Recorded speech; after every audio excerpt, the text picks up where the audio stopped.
میرے پاس کرایہ نہیں ہے، اگر چاہو تو ایک رات میرے ساتھ گزار کر اپنا کرایہ پورا کر لو۔ وہ لڑکی میری بیٹی جتنی تھی، اس کی بات سن کر میں کانپ گیا تھا۔ میں ٹیکسی ڈرائیور تھا، میرے ضمیر نے گوارا نہ کیا کہ میں اپنی بیٹی جتنی لڑکی سے کوئی گناہ کروں۔ میں اسے چھوڑ کر چلا گیا۔ کئی دن بعد میرا کام نہ لگا تو میں پریشان کھڑا تھا جب گاڑی کی پچھلی سیٹ پر ایک پیسوں سے بھرا بیگ پڑا تھا اور اس کے ساتھ ایک کاغذ پر لکھا تھا، ان پیسوں سے عمرہ کرنے ضرور جانا۔ کچھ روز بعد میں عمرہ کرنے چلا گیا اور خانہ کعبہ کے سامنے بیٹھا تھا جب کسی نے میرے کندھے پر ہاتھ رکھا۔ میں نے مڑ کر دیکھا تو میرے ہوش اڑ گئے، کیونکہ وہ انسان کی بے بسی کبھی کبھار اسے غلط راستوں پر چلنے کے لیے مجبور کر دیتی ہے، اور پھر کبھی یہی بے بسی انسان کی نجات کا سبب بھی بن جاتی ہے۔ میں وہ رات کبھی بھی فراموش نہیں کر سکتا جس دن میری اسی بے بسی نے مجھے وہ دن دکھایا تھا جو میری زندگی کا ناقابل فراموش دن بن گیا تھا۔ میرا نام زبیر ہے اور میں نے کراچی جیسے بڑے شہر میں لیکن ایک غریب اور مڈل کلاس گھرانے میں آنکھ کھولی۔ میں اپنے ماں باپ کی چوتھی اولاد تھا اور میں اپنی 3 بہنوں کے بعد پیدا ہوا تھا، اس لیے میری پیدائش پر میرے ماں باپ نے بہت خوشیاں منائی تھیں۔ پھر میرے بعد میری 2 بہنیں اور بھی پیدا ہوئیں اور یوں میں 5 بہنوں کا اکلوتا بھائی تھا۔ میری ماں ایک گھریلو خاتون تھیں جبکہ میرے ابا ایک ٹیکسی ڈرائیور تھے۔ میں نے دیکھا تھا کہ میرے ماں باپ دونوں میں بہت محبت تھی، ایک دوسرے کے ساتھ بڑی عزت سے پیش آتے، اور میرے بابا نے میرے اکلوتے ہونے کے باوجود کبھی بھی بیٹوں اور بیٹیوں میں کوئی فرق نہیں کیا تھا۔ انہوں نے سب کو پڑھایا لکھایا، لیکن ظاہری سی بات ہے کہ بیٹا ہونے کے ناطے مجھ سے ان کی کچھ زیادہ ہی امیدیں وابستہ تھیں۔ میں اپنی تیسری بہن کے بھی 4 سال بعد پیدا ہوا تھا، اور یوں میری بہنیں مجھ سے عمر میں کافی بڑی تھیں۔ یہی وجہ ہے کہ مجھے گھر میں بہت پیار ملا اور ہمیشہ میرے ساتھ محبت اور نرمی والا معاملہ ہی کیا گیا۔ میری ماں نے بھی کبھی اپنے اکلوتے بیٹے اور بیٹیوں کے درمیان کسی قسم کا فرق نہیں کیا۔ البتہ چونکہ میں 5 بہنوں کا اکلوتا بھائی تھا، اس لیے تمام بہنوں کی میرے ساتھ محبت ہی کچھ الگ تھی۔ میں اپنی چھوٹی بہنوں سے بھی بہت محبت کرتا تھا کیونکہ آخر میں ان کا بڑا بھائی تھا۔ میرے بابا نے شروع سے ہی مجھ پہ بے حد توجہ دی اور ہر لحاظ سے مجھے ایک اچھا اور کامیاب انسان بنانے کی کوشش کی۔ اس کے ساتھ ساتھ انہوں نے اپنی حیثیت سے بڑھ کر مجھے اچھے تعلیمی اداروں میں داخلہ دلوایا۔ اس میں کچھ کردار میری محنت اور ذہانت کا بھی تھا، کیونکہ میں بچپن ہی سے کافی ذہین اور خوب تیز ترار بچہ تھا۔ میری ذہانت کی وجہ سے مجھے اکثر تعلیمی ادارے کم فیس کے ساتھ ساتھ اسکالرشپ بھی آفر کر دیا کرتے تھے۔ جب تک میں میٹرک میں پہنچا اس وقت تک میری 2 بڑی بہنوں کی شادی ہو چکی تھی اور تیسری بہن کی شادی کی بات پکی ہو چکی تھی۔ میری ذہانت اور کامیابیوں کی وجہ سے میرے ماں باپ کو مجھ سے بہت سی امیدیں تھیں، اور میں بھی پوری کوشش کر رہا تھا کہ میں اپنے ماں باپ کی امیدوں پہ پورا اتر سکوں اور بڑھاپے میں ان کا سہارا بن سکوں۔ البتہ میں یہ نہیں جانتا تھا کہ یہ زندگی بڑی ہی بے اعتبار چیز ہے اور ابھی اس دنیا میں میرے لیے بہت ساری آزمائشیں بھی باقی ہیں۔ میں نے بچپن سے ہی بڑے لاڈ پیار میں پرورش پائی تھی اور کبھی بھی کسی بڑی مشکل کا منہ نہیں دیکھا تھا۔ میرے ماں باپ نے کم آمدنی کے باوجود ہمیشہ میری فرمائشیں پوری کی تھیں۔ ہمارا مکان چھوٹا ہی صحیح لیکن ذاتی تھا، اور یہ بھی میرے ابا کو میرے دادا کی طرف سے وراثت میں ملا تھا۔ میرے تمام چاچو اچھی جگہوں پر کام کیا کرتے تھے اور خاندان میں ہمارا گھر ہی مالی طور پر سب سے کمزور تھا۔ میرے بابا نے اپنی ٹیکسی بھی بڑی محنت سے اپنی ذاتی بنا لی تھی۔ جب میں پیدا ہوا اس وقت تک وہ ٹیکسی کی تمام قسطیں ادا کر چکے تھے اور اب وہ ٹیکسی ان کی ذاتی تھی۔ میں جب میٹرک کلیئر کر کے انٹر میں داخلہ لے چکا تو میں نے بابا سے کہا کہ میں ٹیوشنز پڑھاؤں گا تاکہ میں آپ کا ہاتھ بٹا سکوں، لیکن بابا نے مجھے سختی سے منع کر دیا اور کہا کہ مجھے تمہاری پڑھائی سے ہی فائدہ چاہیے، تم خوب پڑھو لکھو اور آگے بڑھو، میں تمہیں ان چھوٹے موٹے کاموں میں نہیں الجھانا چاہتا۔ میرا انٹر میں دوسرا سال تھا جب میری تیسری بہن کی شادی کی تاریخ مقرر کر دی گئی۔ ابا ڈبل شفٹوں میں کام کر رہے تھے تاکہ تمام اخراجات پورے کیے جا سکیں۔ گھر کے حالات گویا بہت اچھے نہیں تھے، لیکن میرے بابا خوب محنتی آدمی تھے اور اس کے ساتھ ساتھ میری ماں بھی بالکل فضول خرچی نہیں کرتی تھی۔ یوں انہوں نے روپیہ روپیہ جوڑ کر اپنی بیٹیوں کی شادی کے لیے خاصی رقم بچا رکھی تھی۔ میرا انٹر مکمل ہونے سے پہلے ہی میری تیسری بہن کی بھی شادی ہو چکی تھی۔ اب میرے ماں باپ کی توجہ کا پورا مرکز میری ذات ہی تھی۔ مجھے بھی اپنے ماں باپ کی امیدوں اور ان کی محنت کا پورا احساس تھا، اس لیے میں پوری کوشش کر رہا تھا کہ اپنی کارکردگی کو مزید اچھے سے اچھا کروں تاکہ آگے یونیورسٹی میں مجھے ایڈمیشن مل سکے۔ میرا ارادہ میکینیکل انجینئرنگ کرنے کا تھا اور میں یہ سوچتا تھا کہ اگر میری کارکردگی اچھی رہی تو مجھے کسی نہ کسی یونیورسٹی سے اسکالرشپ بھی مل جائے گی۔ یوں انجینئرنگ کی مہنگی پڑھائی کا بوجھ میرے بابا پر نہیں پڑے گا۔ البتہ قسمت کو شاید کچھ اور ہی منظور تھا۔ میرا انٹر مکمل ہونے کے بعد میں نے یونیورسٹی میں ایڈمیشن کے لیے انٹری ٹیسٹ کی خوب جی جان سے تیاری کی اور اپنی کوشش میں کامیاب بھی رہا۔ انٹری ٹیسٹ میں میرے نمبر بہت اچھے آئے اور مجھے کراچی کی ہی ایک اچھی یونیورسٹی میں اسکالرشپ بھی مل گئی۔ یوں میں نے آخر کار اپنے خوابوں کی تکمیل کے لیے یونیورسٹی بھی جوائن کر لی۔ میرے اماں ابا میری اس کامیابی سے بے حد خوش تھے اور انہوں نے اپنے پورے محلے کے ساتھ ساتھ سارے خاندان میں مٹھائی بھی بانٹی۔ میری بہنیں بھی بہت خوش تھیں کیونکہ میں اپنی بہنوں کا اکلوتا بھائی تھا اور وہ مجھ سے بے حد محبت کیا کرتی تھی۔ یونیورسٹی میں طرح طرح کے لوگ تھے اور وہاں کا ماحول ہی بالکل الگ تھا۔ میں اس ماحول میں ایک لحاظ سے مس فٹ ہی تھا کیونکہ وہاں پہ شاید ہی کچھ لوگ مجھ جیسے بیک گراؤنڈ سے آئے ہوں گے۔ زیادہ تر لوگ اچھے اور کھاتے پیتے گھرانوں سے تعلق رکھتے تھے۔ یونیورسٹی کے ماحول میں کافی آزادی بھی تھی اور پہلے سیمسٹر کے دوران ہی کچھ لڑکوں کے لڑکیوں کے ساتھ چکر بھی شروع ہو گئے تھے۔ البتہ میں ان اخراجات سے بے حد دور تھا کیونکہ مجھے اپنے مالی وسائل کے ساتھ ساتھ اپنے گھر کا بھی پورا اندازہ تھا۔ میری توجہ کا مرکز میری ڈگری تھی جس کے بل بوتے پہ میں کامیاب ہونا چاہتا تھا۔ مجھے کئی سارے لوگوں نے اپنے اپنے گروپ میں شامل ہونے کی دعوت دی لیکن میں نے انہیں رد کر دیا۔ میری پچھلی کارکردگی اور نمبروں کے بارے میں جو کوئی بھی سنتا وہ حیران رہ جاتا۔ میں پوری کوشش کر رہا تھا کہ یونیورسٹی کی پڑھائی کے دوران بھی اپنی اس کارکردگی کو مزید بہتر کر سکوں تاکہ یہاں کے اساتذہ کی نظر میں بھی آ جاؤں۔ میری یہ کوشش کافی کامیاب رہی اور پہلے سیمسٹر کا رزلٹ آیا تو میں نے سب سے زیادہ نمبر حاصل کیے تھے۔ میں جسے یونیورسٹی میں کوئی نہیں جانتا تھا ایک دم سے اپنے پورے بیچ کی نظروں کا مرکز بن گیا تھا۔ کچھ لوگ میری کامیابی پہ خوش تھے اور کچھ لوگ میری کامیابی سے جل بھی رہے تھے جس کا مجھے اس وقت اندازہ نہیں تھا۔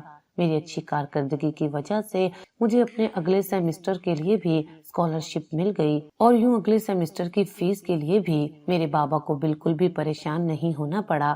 میرے ابو بھی اس کامیابی سے بے حد خوش تھے اور مجھے خوب محنت کرنے کی تلقین کیا کرتے تھے۔ میری دونوں چھوٹی بہنیں بھی پڑھ رہی تھیں اور میں گھر میں بھی ان کی پڑھائی میں مدد کیا کرتا تھا۔ میں 19 سال کا ہو چکا تھا اور مجھے بابا اب بھی کوئی کام نہیں کرنے دے رہے تھے۔ میرے لیے میکینیکل انجینئرنگ کچھ زیادہ مشکل نہیں تھی کیونکہ یہ فیلڈ میرے شوق کی تھی اور میں اپنے شوق کی وجہ سے میکینیکل انجینئرنگ کی بہت ساری چیزوں کے بارے میں پہلے ہی کافی کچھ جانتا تھا۔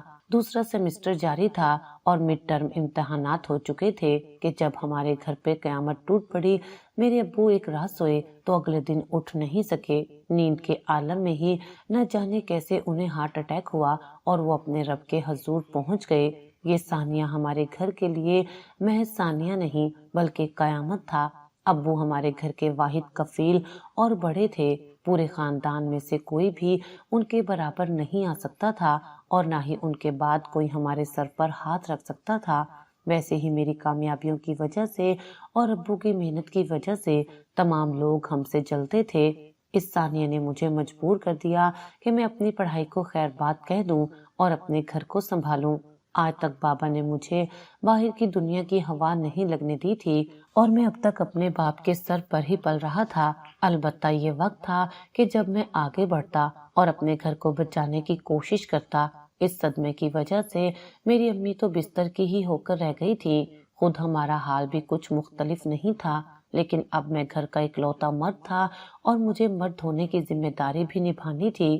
جب میں نے یونیورسٹی میں اس سلسلے میں بات کی اور پڑھائی چھوڑنے کی خواہش کا اظہار کیا تو میرے کچھ پروفیسرز جو میری کارکردگی سے بہت خوش تھے، انہوں نے مجھے ایسا نہ کرنے کا مشورہ دیا، لیکن میرے پاس اور کوئی آپشن نہیں تھا۔ تب وہ مجھے لے کر یونیورسٹی کے وائس چانسلر کے پاس چلے گئے۔ پروفیسرز کا کہنا تھا کہ ہم اس لڑکے کی گارنٹی دیتے ہیں، اس کو اوقات کار میں تھوڑی بہت نرمی مہیا کر دی جائے تاکہ یہ اپنی پڑھائی ساتھ جاری رکھ سکے اور کوئی نہ کوئی کام بھی کرتا رہے تو اس کا کیریئر بچ جائے گا۔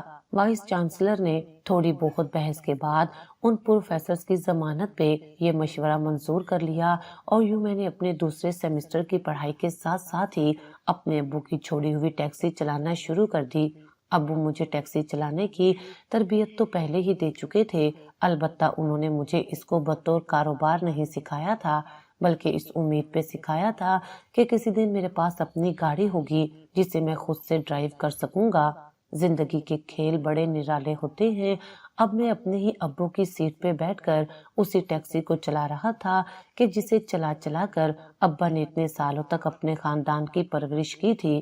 مجھے یہ ڈر تھا کہ کہیں ٹیکسی چلانے کی وجہ سے میری پڑھائی پہ برا اثر نہ پڑے اور مجھے اسکالرشپ سے محروم نہ کر دیا جائے، کیونکہ اس سلسلے میں میرے پروفیسر بھی کچھ نہیں کر سکتے تھے۔ اس لیے مجھے ٹیکسی کے ساتھ ساتھ اپنی پڑھائی پہ بھی پوری توجہ دینی تھی۔ میری ٹیکسی چلانے سے ایک فائدہ تو ضرور ہوا کہ ہمارے گھر کے حالات زیادہ خراب نہیں ہوئے، بلکہ کچھ ہی دنوں بعد ہم پرانی روٹین میں واپس آ گئے۔ گھر میں ابا کے نہ ہونے کا خلا تو بہت بڑا تھا، لیکن صبر کے سوا اور کوئی چارہ بھی نہیں تھا۔ ٹیکسی چلاتے ہوئے ہی میں نے دوسرے سیمسٹر کے امتحانات دیے اور اللہ کے فضل و کرم سے اپنی کارکردگی کو پچھلے سیمسٹر کے لیول پہ ہی رکھا۔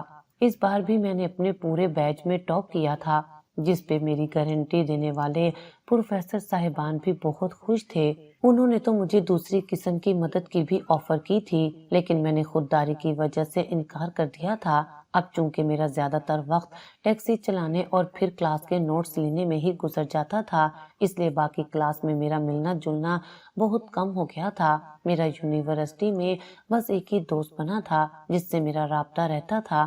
میرے کچھ پروفیسر ضد کیا کرتے تھے کہ میں ان کی کلاس لازمی اٹینڈ کروں، اس لیے مجھے مجبوراً ان کی کلاسز اٹینڈ کرنا پڑتی تھی، جبکہ باقی پروفیسرز اپنے نوٹس مجھے مہیا کر دیتے تھے اور مجھے کچھ سمجھانے میں بھی مدد کر دیا کرتے تھے۔ یوں یہ سلسلہ چل رہا تھا۔ مجھے اس وقت سخت کام کی عادت نہیں تھی اور کبھی کبھی تو مجھے رونا بھی آ جاتا تھا، کیونکہ میری عمر کافی کم تھی اور ابھی تک میں نے کوئی ایسا کام نہیں کیا تھا جس میں مسلسل اپنی جان کھپائی ہو، لیکن یہ کام مجھے کرنا تو تھا۔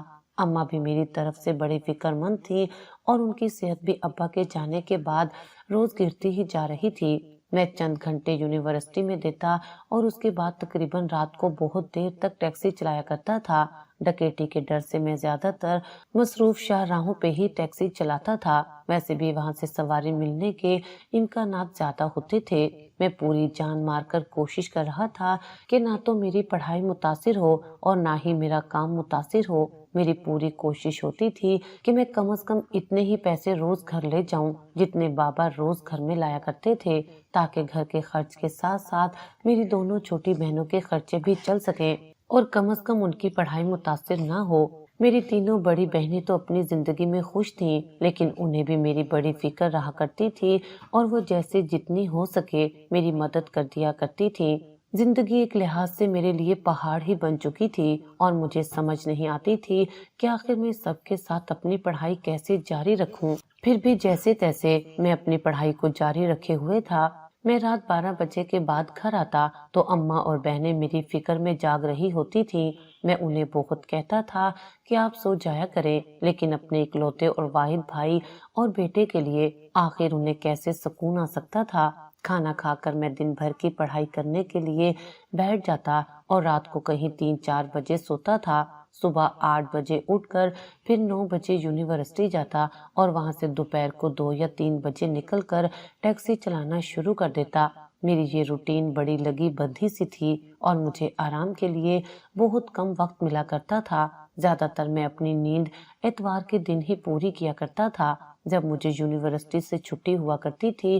اس دن میں ٹیکسی بھی کم چلاتا تھا، اب میری ماں اور دونوں بہنیں بھی اس بات کا خیال رکھتی تھی کہ گھر میں زیادہ شور نہ ہو۔ انہیں پورا احساس تھا کہ میں اپنی عمر سے بڑھ کر کوشش کر رہا ہوں اور مجھے آرام کی کافی ضرورت ہے۔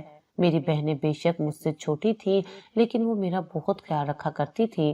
یہ بھی حقیقی بات ہے کہ میں اپنی چھوٹی بہنوں کی طرف دیکھ کر ہی اپنی ہر روز اس محنت کے لیے تازہ دم ہو جایا کرتا تھا۔ مجھے اچھی طرح سے احساس تھا کہ اب ان بہنوں کے لیے میں ہی ان کا بڑا بھائی ہوں اور مجھے ان کا بڑا بھائی بن کر دکھانا پڑے گا۔ وقت گزرتا جا رہا تھا اور یوں ہی میرا یونیورسٹی کا پہلا سال پورا ہو گیا۔ تیسرے سیمسٹر کی تیاری میں مجھے بڑی مشکل آ رہی تھی، کیونکہ اب آگے پڑھائی بھی سخت ہو رہی تھی اور مجھے کام بھی کرنا تھا۔ اس سلسلے میں میرا وہ دوست میری بہت مدد کیا کرتا تھا، جو یونیورسٹی میں میرا واحد دوست ہی تھا، اور کوشش کرتا تھا کہ کلاس کے لیکچرز ریکارڈ بھی کر لیا کرے، اور شام کو مجھے ریکارڈنگ دے جاتا تھا یا گھر میں پکڑا جاتا تھا۔ یہ مسلسل محنت چل رہی تھی۔ کئی بار مجھے میرے دوست نے کہا بھی کہ تم اتنی محنت کر رہے ہو، کہیں کوئی چکر وکر بھی چلا لیا کرو، ایسے ہی محنت کرتے رہے تو تم اپنے ذہن کو کیسے فریش رکھو گے۔ مجھے اپنے دوست کی انہی باتوں سے چڑ ہوتی تھی۔ مجھے معلوم تھا کہ میرے ساتھ مذاق کرتا ہے اور محض مجھے فریش کرنے کے حق میں مجھے چھیڑتا رہتا ہے۔ ویسے وہ بہت احساس کرنے والا آدمی تھا۔ وہ خود بھی ایک متوسط گھرانے سے ہی تعلق رکھتا تھا، البتہ ان کے مالی حالات ہم سے کافی اچھے تھے۔ اس نے کئی بار میری مدد کرنے کی بھی کوشش کی، لیکن میں نے ہر بار اسے منع کر دیا۔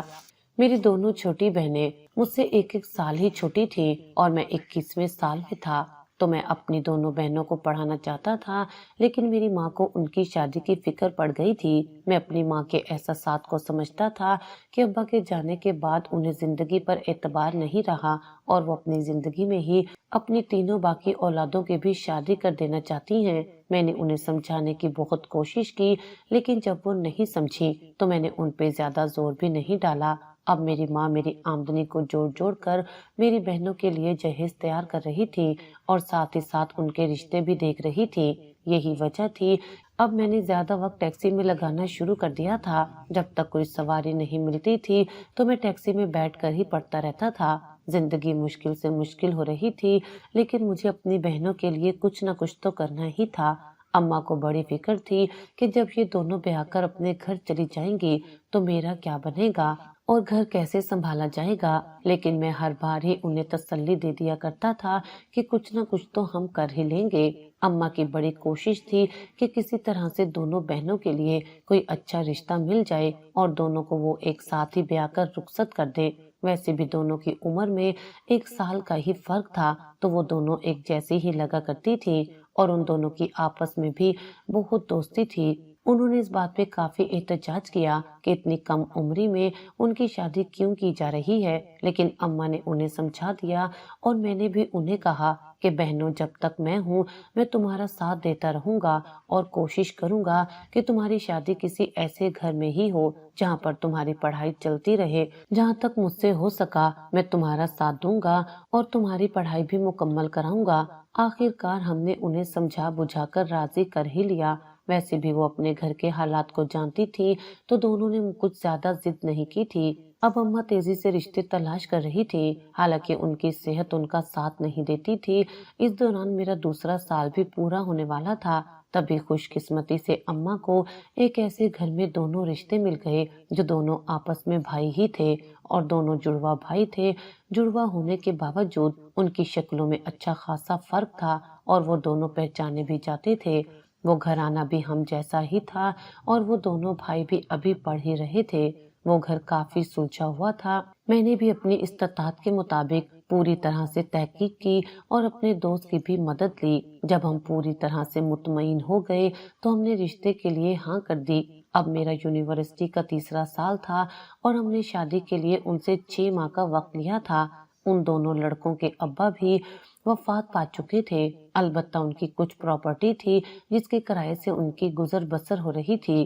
دونوں لڑکے کافی محنتی تھے اور پڑھائی کے ساتھ ساتھ وہ اپنی ایک دکان بھی چلا رہے تھے۔ ہمیں یہ رشتہ ہر لحاظ سے پسند آیا۔ اب میں اپنی بہنوں کی شادی کے اخراجات کو مکمل کرنے کے لیے اکثر رات گئے تک باہر رہتا تھا اور کئی بار تو میں صبح ہی گھر آیا کرتا تھا۔ اماں مجھے اتنی محنت کرنے سے روکتی تھی، لیکن میں جانتا تھا کہ اگر شادی میں کوئی کسر رہ گئی تو میری بہنوں کے دل میں یہ بات آئے گی کہ اگر بابا ہوتے تو اس قدر دھوم دھام سے شادی ہوتی اور کوئی کسر نہ رہتی۔ اس لیے میں ہر ممکن کوشش کر کے کوئی بھی چیز کم نہیں کرنا چاہتا تھا۔ یہی بات میں نے اماں کو کہی تو وہ بھی چپ ہو گئیں۔ وہ بھی جانتی تھی کہ میں یہ سب کچھ اپنی بہنوں کی محبت میں ہی کر رہا ہوں۔ آخر کار شادی کا دن آ پہنچا اور میں نے اپنی استطاعت سے بڑھ کر اپنی دونوں بہنوں کو دھوم دھام کے ساتھ بیاہ کر رخصت کر دیا۔ بہنوں کو بیاہنے کے بعد گھر ایک دم سے خالی خالی ہو گیا۔ میں خود بھی بے حد اداس تھا، لیکن آخر یہ کام تو ایک دن کرنا ہی تھا۔ مجھے اندر سے خوشی بھی تھی کہ میں کم از کم پوری طرح سے اپنے اس فرض سے سبکدوش ہو گیا ہوں۔ اب گھر میں ہم دونوں ماں بیٹا ہی تھے اور واقعی امی کا کہنا درست ثابت ہو رہا تھا کہ اب گھر کو سنبھالنا بڑا مشکل کام تھا۔ امی کی طبیعت تو ویسے بھی خراب رہتی تھی اور میں سارا دن یونیورسٹی اور ٹیکسی چلانے میں ہی مصروف رہتا تھا۔ کچھ دن ایسے ہی گزر گئے تو میں نے امی سے بات کر کے گھر میں کام والی کا انتظام کرا دیا، جو روز گھر آ کر گھر کی صفائی وغیرہ کر دیا کرتی تھی، لیکن اس سے کھانے کا مسئلہ حل نہیں ہوا تھا۔ اب ہم نے یہ روٹین اپنا لی تھی کہ میں صبح ہو جانے سے پہلے باہر سے ناشتہ لے آتا اور پھر یونیورسٹی سے واپس آ کر پھر باہر سے کچھ نہ کچھ کھانے کو لا کر امی کے ساتھ کھانا کھا لیا کرتا تھا۔ اس کے بعد میں پھر ٹیکسی چلانے کے لیے نکل جاتا اور کوشش کرتا کہ بیچ میں رات کے وقت ایک بار گھر آ کر پھر اماں کو کھانا کھلا دیا کروں۔ اس سے میرا خرچ تو زیادہ ہو رہا تھا، لیکن اس کے سوا کوئی چارہ بھی تو نہیں تھا۔ یوں ہی ٹیکسی چلاتے اور اماں کا خیال رکھتے میرا یونیورسٹی کا تیسرا سال بھی پورا ہو گیا۔ اب اماں کی طبیعت زیادہ خراب رہنے لگی تھی۔ اماں نے مجھ سے کہا کہ میں تمہاری شادی کر دیتی ہوں تاکہ مجھے کم از کم یہ تسلی تو ہو کہ کوئی تمہیں سنبھالنے والا موجود ہے۔ تمہاری سبھی بہنیں تو اپنے گھر کی ہو چکی ہیں اور تم اپنی کسی بہن کے گھر میں بھی نہیں رہ سکتے۔ یہ والا گھر تمہارا ہی ہے اور تم نے یہیں پہ رہنا ہے، تو مجھے تمہاری شادی کر لینے دو۔ بعد میں تم اپنے کیریئر کو پڑھاتے رہنا تاکہ کم از کم مجھے یہ تسلی رہے کہ میرا بیٹا اکیلا نہیں رہے گا۔ میں اس غیر یقینی صورتحال میں شادی بالکل بھی نہیں کرنا چاہتا تھا، لیکن اماں کا دل توڑنا بھی مناسب نہیں تھا۔ کچھ دن تو میں نے یوں ہی گم وگو کی کیفیت میں گزار دیے اور اماں کو ٹالتا رہا۔ اماں کا اصرار بڑھتا چلا گیا اور آخر کار وہ میرے سامنے رو پڑی۔ تبھی میں نے تمام خدشات کو ایک طرف رکھا اور اپنی ماں کو اپنے سے لگا کر انہیں ہاں بول دی۔ میرے بس میں حامی بھرنے سے ہی گویا میری ماں میں ایک نئی طاقت آ گئی ہو۔ انہوں نے میرا سر چومنا شروع کر دیا اور مجھے دعائیں دینے لگی۔ مجھے پورا یقین تھا کہ میری ماں کی دعائیں میرے لیے انشاءاللہ بہترین سبب پیدا کریں گی۔ ابھی یونیورسٹی کا آخری سال چل رہا تھا اور میں نے ٹیکسی چلانا تھوڑا سا کم کر دیا تھا، کیونکہ آخری سال میں کوئی نہ کوئی پروجیکٹ بھی کرنا ہوتا ہے اور اس کے ساتھ ساتھ میں نے اپنا تھیسس بھی لکھنا تھا۔ باقی لوگوں کے تو یونیورسٹی میں گروپ بن گئے تھے اور میں اکیلا ہی اس کام میں لگا ہوا تھا۔ میرا وہ دوست میرے کام آ رہا تھا اور پورے بیچ میں سے بس وہی تھا جس نے میرے ساتھ اپنا نام اس پروجیکٹ میں لکھا تھا۔ یوں ہم دونوں مل کر یہ تیاری کر رہے تھے۔ اب میں ہفتے میں 3 دن ٹیکسی کم چلایا کرتا تھا، جبکہ باقی 4 دنوں میں رات گئے تک ٹیکسی چلاتا تھا تاکہ زیادہ سے زیادہ پیسے اکٹھے کر سکوں اور میری ماں کا کوئی ارمان ادھورا نہ رہ جائے۔ میرے لیے رشتہ ڈھونڈنے میں میری ماں کے ساتھ میری 5 بہنیں بھی شامل ہو گئی تھی، کیونکہ وہ بھی آخر اسی شہر میں بیاہی ہوئی تھی۔ میری کوشش تھی کہ شادی سے پہلے پہلے میری انجینئرنگ کلیئر ہو جائے، لیکن یہ ممکن نہیں ہو سکا اور چوتھے سال کے پہلے حصے میں ہی اماں کو میرے لیے بڑا اچھا رشتہ مل گیا۔ لڑکی بہت ہی خوبصورت تھی اور سلیقہ شعار گھر سے تعلق رکھتی تھی۔ لڑکی سادہ گریجویٹ ضرور تھی، لیکن ایک اچھے کالج میں پڑھا رہی تھی۔ ان کا گھر بھی ہمارے گھر کے بالکل قریب ہی تھا، اس لیے وہ شادی کے بعد بھی جاب جاری رکھ سکتی تھی۔ میں نے بھی سلسلے میں حامی بھر لی۔ اماں کو بھی اس پہ کوئی اعتراض نہیں تھا۔ جب اماں نے مجھے لڑکی کی تصویر دکھائی تو میں اس کو دیکھ کر حیرت زدہ ہی رہ گیا۔ وہ لڑکی واقعی اماں کی تعریفوں کے مطابق بے حد خوبصورت تھی۔ ویسے بھی اب میں کافی پیسے جمع کر چکا تھا تو امی نے 2 مہینے کے بعد کی ہی تاریخ مانگ لی۔ تھوڑی بہت بحث کے بعد تیسرے مہینے کی تاریخ فائنل ہو گئی۔ میں نے اماں کو بہت کہا کہ وہ 7-8 مہینے انتظار کر لیں تاکہ میں سکون کے ساتھ اپنا پروجیکٹ پورا کر سکوں، لیکن اماں کا کہنا تھا کہ میں اتنا انتظار نہیں کر سکتی، موت کا کوئی بھروسہ نہیں، اس لیے میں اپنی زندگی میں ہی اپنے ہاتھ سے تمہارے سر پر سہرا سجانا چاہتی ہوں۔ اماں کی بات سن کر میں چپ ہو گیا اور یوں میری شادی کی تیاریاں شروع ہو گئیں۔ میرے لیے یہ بڑے امتحان کا وقت تھا۔ ایک طرف میری یونیورسٹی کا فائنل ایئر چل رہا تھا جس میں پروجیکٹ اور تھیسس کا کام ابھی باقی تھا، دوسری طرف اماں نے میری شادی رکھ دی تھی اور اس کے خرچے پورے کرنے کے لیے مجھے اب ٹیکسی بھی دیر تک چلانا پڑتی تھی۔ میرے لیے یہ بڑی مشکل صورتحال تھی اور اس سے نکلنا مجھے بہت ہی زیادہ مشکل لگ رہا تھا۔ میں تو یہ سوچنے لگا تھا کہ شادی کے بعد جب بیوی کی ذمہ داری سر پر آ جائے گی تو میرا کیا ہوگا۔ خیر اب سر پر پڑی تھی تو کرنا تھا ہی، اس لیے میں اور زیادہ محنت کرنے لگا۔ اب میں تقریباً رات بھر جاگتا تھا اور ویکینڈ پہ بھی اپنی نیندیں پوری کیا کرتا تھا۔ امی میری طرف دیکھ کر بڑی فکر مند تھی اور کہا کرتی تھی کہ تم ایسے ہی کام میں لگے رہے تو تمہاری صحت کا کیا ہوگا، لیکن میں ان کو یہ کہا کرتا تھا کہ کام تو کرنا ہی ہے اور اگر میں کام نہیں کروں گا تو خرچے کیسے نکلیں گے، شادی کے بعد بھی کچھ نہ کچھ ہاتھ میں ہوگا تو بیوی کو خوش رکھ سکوں گا۔ اماں کہتی تھی کہ میں تمہاری بیوی کے بارے میں جتنا جان پائی ہوں وہ بڑی ہی صابر، شاکر اور بڑی ہی خوبصورت لڑکی ہے اور اس کے ساتھ ساتھ اس کی سیرت بھی بہت پیاری ہے، وہ تمہیں بالکل تنگ نہیں کرے گی۔ خیر یہ تو وقت آنے پہ ہی پتہ چلنا تھا۔ یوں ہی محنت کرتے کرتے 3 مہینے گزر گئے اور میرا تھیسس کا کام بھی کافی حد تک مکمل ہو گیا تھا، جس سے مجھے کافی سکون ملا کہ اب شادی کے بعد مجھے زیادہ وقت پڑھائی کو نہیں دینا پڑے گا۔ شادی اپنے وقت پر ہوئی اور اماں نے جی بھر کر اپنے ارمان نکالے۔ میری بہنیں بھی شادی کے تمام فنکشنز میں سب سے آگے تھیں۔ آخر ان کے اکلوتے بھائی کی شادی تھی اور وہ بہت خوش تھی۔ نفیسہ میری بیوی بن کر میری زندگی میں آ چکی تھی۔ وہ صرف نام کی ہی نفیسہ نہیں تھی بلکہ اماں کا کہنا سچ ثابت ہوا اور وہ ہر لحاظ سے ہی بڑی نفیس اور سلیقے مند طبیعت کی مالک تھی۔ اس کے آنے سے گویا میری زندگی میں ایک پرسکون گوشہ آ گیا تھا۔ اب میں جب بھی گھر جاتا تھا وہ میری انتظار میں جاگ رہی ہوتی تھی۔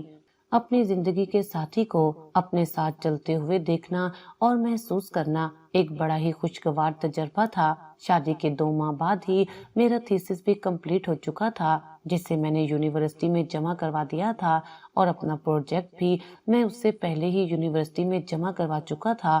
اب بس اس پروجیکٹ کا دفاع اور انٹرویو باقی تھا جس کے بعد میری ڈگری مکمل ہو جاتی۔ اس سے پہلے ہی ایک خوشخبری میرے گھر میں اتر آئی۔ نفیسہ امید سے ہو چکی تھی اور اماں بہت خوش تھی۔ میں بھی نفیسہ کا خوب خیال رکھ رہا تھا۔ اسی دوران میں نے اپنے پروجیکٹ کا دفاع بھی کیا اور انٹرویو میں بھی کامیاب رہا۔ شدید محنت اور 2 کاموں کے باوجود میں اب تک یونیورسٹی میں ٹاپر ہی تھا، جس سے میرے پروفیسر صاحبان بہت خوش تھے۔ میری کامیابی کی یہ کہانی وائس چانسلر نے بھی تقسیم اسناد کے دوران سب کو سنائی، جس سے سب بے حد متاثر ہوئے۔ اب میرے ہاتھ میں ڈگری آ چکی تھی لیکن میں اب بھی ٹیکسی ہی چلا رہا تھا۔ ساتھ ہی ساتھ میں نے مختلف کمپنیوں میں جاب کے لیے بھی اپلائی کرنا شروع کر دیا تھا لیکن ابھی تک مجھے کامیابی نصیب نہیں ہوئی تھی۔ اسی دوران وقت مکمل ہو گیا اور میرے گھر میں اللہ کی رحمت کا نزول ہوا۔ میں ایک بہت ہی پیاری اور خوبصورت سی بیٹی کا باپ بن گیا تھا۔ البتہ اس کے ساتھ ہی ساتھ ایک بڑی پریشانی بھی میرے سر پر آ پڑی تھی۔ میری معصوم سی پری کے پاؤں پیدائشی طور پر مڑے ہوئے تھے۔ ہم نے ہر طرح کا چیک اپ کروایا لیکن ہمیں سمجھ نہیں آیا کہ آخر یہ کیوں ہوا ہے۔ اماں ہمیں بہت تسلیاں دے رہی تھی اور کہہ رہی تھی کہ تم بے فکر رہو، یہ بچی ٹھیک ہو جائے گی۔ ڈاکٹرز کا کہنا تھا کہ 5 سال کی عمر سے پہلے اگر بچی کے پاؤں کا آپریشن کروا لیا جائے تو یہ بالکل نارمل زندگی گزارے گی۔ یہ اتنا بڑا مسئلہ نہیں ہے، لیکن مسئلہ تو یہ تھا کہ اس آپریشن میں تقریباً 5 لاکھ روپے کا خرچ آنا تھا جو ہماری حیثیت اور بساط سے باہر تھا۔ میں اب رات بھر ٹیکسی چلانے لگا تھا اور خوب جان توڑ محنت کر رہا تھا۔ میری پڑھائی تو ختم ہو چکی تھی لیکن میں نے محنت میں کوئی کمی نہیں چھوڑی تھی۔ ساتھ ہی ساتھ مختلف جابز کے لیے اپلائی کرنا بھی جاری تھا۔ یوں ہی 6 مہینے گزر گئے۔ میں ہر صورت اپنی بچی کا علاج کروا کے اس کو اپنے پیروں پر چلنے کے قابل بنانا چاہتا تھا۔ میں جانتا تھا کہ اگر میں نے چھوٹی عمر میں اس کا آپریشن نہ کروایا تو 3 سال کی عمر ہونے کے بعد اس کو چلنے میں بڑی مشکل پیش آئے گی۔ یہی بات مجھے ڈاکٹر نے بھی کہی تھی لیکن خوب جان مارنے کے باوجود میرے پاس ابھی تک محض